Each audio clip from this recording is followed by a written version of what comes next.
June 4, 2008 is the fourth anniversary of one amazing story that happened in Granby, Colorado, USA. 52-year-old welder Marvin Himeyer was engaged in the repair of automobile silencers.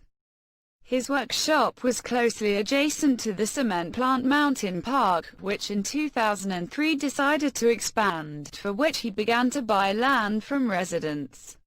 Himeyer refused Mountain Park to sell his land. Since all the lands around the workshop already belonged to the plant, they exerted pressure on it, blocking communications and access to the house.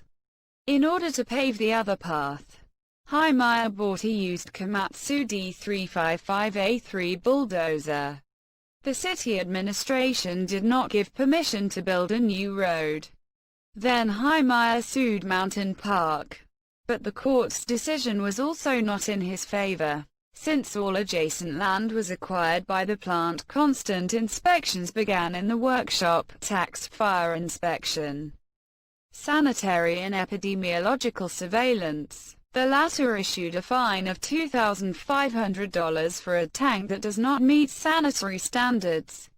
Marvin did not have access to the sewage system, since the land on which to dig the ditch also belonged to the plant. At that time, when the welder left for his father's funeral, they turned off the light and water and sealed the workshop. After all that had happened, he closed for several months in the workshop. June 4, 2004, at 14:30, Himeyer left his workshop on a bulldozer, sheathed with steel armor. It took Himeyer about 2 months to create the armored bulldozer, according to some reports, and about a year and a half, according to others. The bulldozer was sheathed with 12mm steel sheets laid with a centimeter layer of cement. The machine was equipped with cameras with image output to monitors inside the cab. The cameras had a lens cleaning system in case they were blinded by dust and debris. Himeyer took with him food, water, ammunition, 2 Ruger 223 rifles and 1 Remington 306 rifle with ammunition, and a gas mask. Using remote control, the welder lowered the armor box on the chassis. In order to lower this shell onto the bulldozer cabin, Himeyer used a makeshift crane. Lowering her, Himeyer realized that after that he couldn't get out of the car. Police experts said the list of targets for destruction was compiled in advance, according to which Himeyer first drove through the territory of the plant, demolishing the factory building, production shops and all other buildings.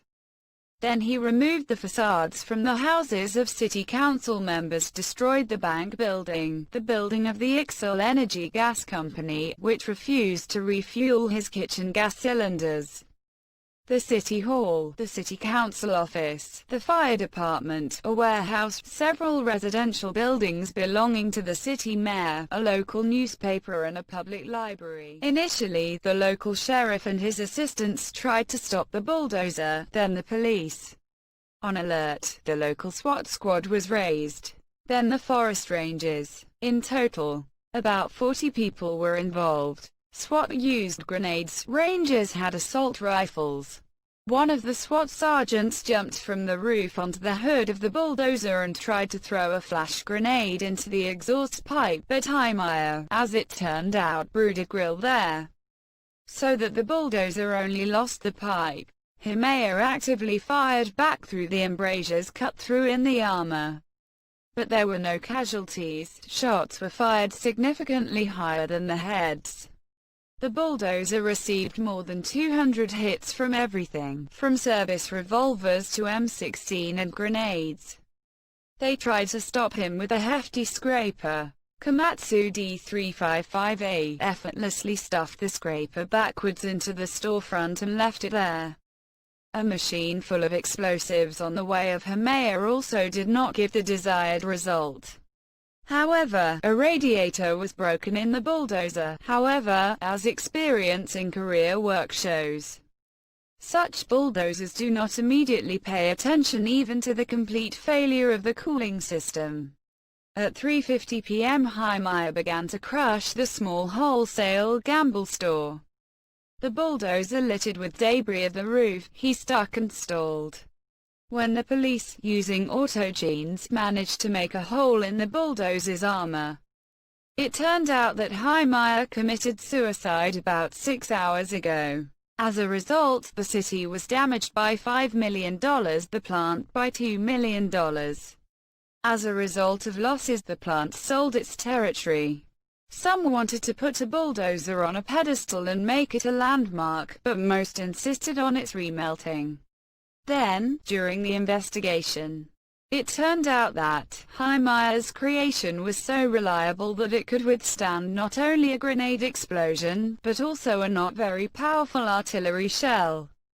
It was completely covered with armored plates, each of which consisted of 2 half-inch sheets, in total about 13 millimeters, steel fastened together with a cement pad. This act has been admired by many people in the United States and around the world. Marvin Himeyer began to be called the last American hero. It is worth noting that many residents of the city were deprived of work. Now this case is estimated as a spontaneous anti-globalist action. For residents of the town, this case causes extremely mixed emotions.